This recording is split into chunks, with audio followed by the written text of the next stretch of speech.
All right, what we have here is my Rigo oscilloscope, and I have the signal generator set up to put out, as you can see up here, a 6.22 megahertz signal up here on the upper right hand side where it says frequency.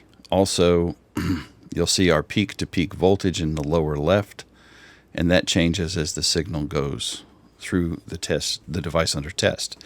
The device under test is an oscillator crystal similar to what was in the Pixie build that we did 3 weeks ago.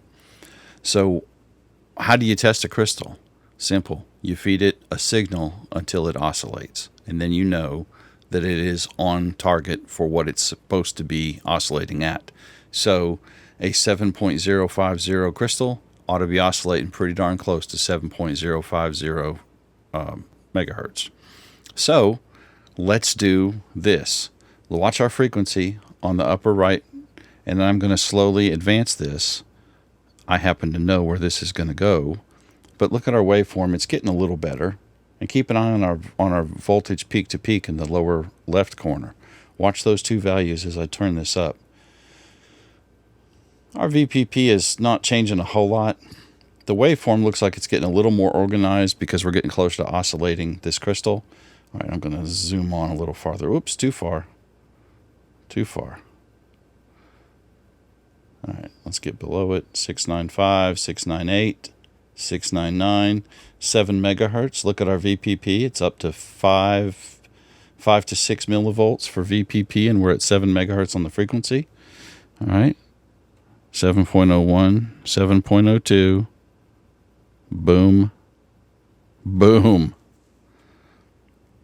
Look at that. So look at two things. Look at the voltage peak to peak, the VPP in the lower left corner, 38 millivolts. We've hit the resonance frequency on this crystal. That was my hand touching it. So this is a 100 millivolt amplitude. We can turn that amplitude down, but I still have resonance. Now that changes our voltage peak to peak because I was putting in 100 millivolts of signal. But regardless of the voltage, we still have resonance. Ooh, it doesn't look like it looks like it likes that. So there's 17 millivolts.